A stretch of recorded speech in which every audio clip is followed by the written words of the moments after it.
ఆ బోరింగ్ పాప అనే క్యారెక్టర్ మీ కెరియర్కి టర్నింగ్ పాయింట్ అని చెప్పొచ్చా మేడం? టర్నింగ్ పాయింట్ ఏమి లేదు, ఇమేజ్ మార్చింది అంతే. టర్నింగ్ పాయింట్ అని ఏం చెప్పలేదు. ఏది గ్రహణం చేశాను, అంత మంచి మూవీ, నాకేమి టర్నింగ్ పాయింట్ అవ్వలేదు. అలాగా ఆ క్యారెక్టర్స్కి ఆ ఇమేజ్ వచ్చింది, కానీ నా లైఫ్లో ఏమి టర్నింగ్ పాయింట్ రాలేదు. ఇప్పటికి ఏమి టర్నింగ్ పాయింట్ అనిపించట్లేదు. ఏం లేదు.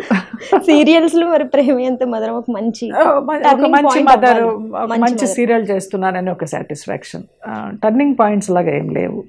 సో మంచి క్లాసికల్ డాన్సర్ మీరు, అన్ని ఐటమ్ సాంగ్స్ చేశారు మ్యాక్సిమం. నేను చూసాను, ఇప్పుడే చూసాను మీ ఐటమ్ సాంగ్స్ కూడా. గమనిస్తే నా ఐటమ్ సాంగ్స్లో కూడా క్లాసికల్ టచ్ ఉంటుంది.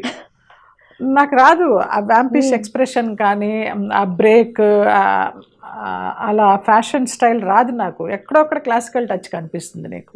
అది నా నరనరంలో అలా జీర్ణించుకుపోయింది. నా 5వ సంవత్సరం నుంచి నేను క్లాసికల్ డాన్సర్. అంత ఇష్టపడి నేర్చుకుని పట్టి మరీ చేశారు క్లాసికల్. సడన్గా ఐటమ్ సాంగ్స్లోకి రాగానే మీకు ఏమనిపించింది? అసలు నేను ఫీల్ అవ్వాలా, వచ్చామో మనం గెట్ ఆన్ అవ్వాలి అంతే. మళ్ళీ మనం వెనక్కి తిరిగి వెళ్ళడానికి లేదు, ఇంకొక పని తెలియదు. ఐదర్ డాన్స్ ఆర్ నటన, అంతే. ఈ రెండే తెలుసు. సో వచ్చిన వాటిల్లో చేసుకుంటూ పోదామనే ఒక మైండ్ సెట్ ఉంది తప్పించి అరే నేనేంటి క్లాసికల్ డాన్సర్ ఐటమ్ సాంగ్స్ చేయడం ఏంటి అని ఎప్పుడు ఫీల్ అవ్వలేదు నేను. వచ్చినట్టు చేసుకుంటూ వెళ్ళే అవకాశాలని. సో ఇంకొకటి ఏంటంటే, ఇప్పుడున్న ఇండస్ట్రీ చూస్తుంటే మ్యాక్సిమం అందరికీ తెలుసు ఎన్ని కష్టాలు ఉంటున్నాయి, ఎలా కాస్టింగ్ కౌచెస్ అవన్నీ, ఇవన్నీ అప్పుడు కూడా ఉండేవా మేడం? ఇంత లేదమ్మా. ఇప్పుడు మీడియా ఎక్కువైపోయింది కాబట్టి ఈ పబ్లిసిటీలు, ఈ అన్నెసెసరీ రూమర్స్, టాపిక్స్, కొంత నిజం ఉంది, లేకపోలేదు.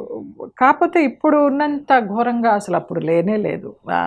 చాలా టీం వర్క్ చక్కగా చేసేవాళ్ళం. మేము అంతా కలిసి ఒక షూటింగ్ వెళితే అవుట్డోర్ ఒక ఫ్యామిలీ లాగా ఉండేవాళ్ళం. మళ్ళీ అది ఆ షూటింగ్ అయిపోగానే వచ్చేటప్పుడు అంతా బాధపడేవాళ్ళం, అయ్యో పేకప్ అయిపోయిందా, షూటింగ్ అయిపోయిందా, మళ్ళీ ఎప్పుడు కలుస్తాం మనం అనేసి. అలా ఉండేది. కానీ ఈ సోకాల్డ్ ఇప్పుడు ఉన్నట్టుగా అప్పుడు లేదు. So one of your fan అడిగిన క్వశ్చన్ ఏంటంటే, ఇండస్ట్రీ జయలలిత గారిని సరిగ్గా ఉపయోగించుకోలేదు అని అంటున్నారు. కొన్ని లక్షల మంది అన్నారు ఈ క్వశ్చన్.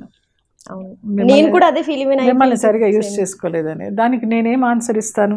నన్ను ఎందుకు యూజ్ చేసుకోవడం లేదు మీరని నేను అడగలేను కదా.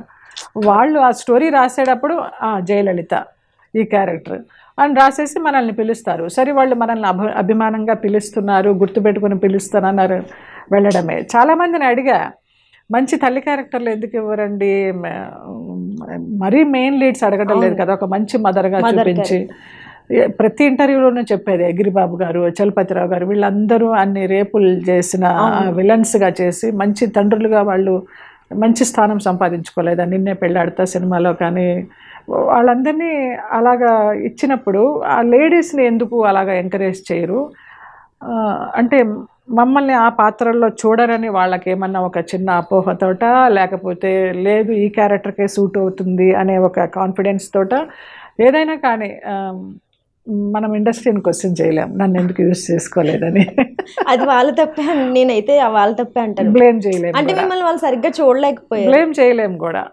మన కృషి వెనకాల తగ్గ లక్ కూడా ఉండాలి, లక్ కూడా తోడవుతుంది. చూసినట్లయితే మీకు ఏది మైనస్ పాయింట్స్ అని చెప్పడానికి ఏమీ లేదు మేడం. మీలో డాన్స్కి డాన్స్ వచ్చు, మంచి క్లాసికల్ డాన్సర్, మంచిగా యాక్ట్ చేస్తారు. అయినా కూడా మీకు వ్యాంప్ క్యారెక్టర్స్ ఇచ్చి మీ కెరియర్ పరంగా వాళ్ళు కొంచెం మీకు మైనస్ చేశారని నేను ఫీల్ అవుతున్నాను. నేనైతే మైనస్ చేశారా, నా ఫ్యామిలీకి ఫుడ్ పెట్టిందా ఇండస్ట్రీ అనేది బేరీజ్ వేసుకుంటే నా ఫ్యామిలీకి ఫుడ్ పెట్టి పోషించింది, దానికి నేను కృతజ్ఞతలు. మైనస్ అనే దాన్ని మైండ్లోకి రానియను. ఎందుకు మనం పాజిటివ్గానే అనుకోవాలి, నెగిటివ్ ఎందుకు అనుకుంటే ఇప్పుడు అయిపోయింది మొత్తం. ఇంకా ఇండస్ట్రీ నన్ను పిలిచి ఆఫర్స్ ఇస్తుందా ఇవ్వదా అనేది పక్కన పెడితే, ఆ గతాన్ని గురించి తలుచుకుని ఆ నెగిటివ్ అనుకునే కంటే బాగుంది, మనకి ఏది ప్రాప్తమో అదే దొరికింది, మనకి ఏది కావాలో అదే ఇచ్చారు, అంతే.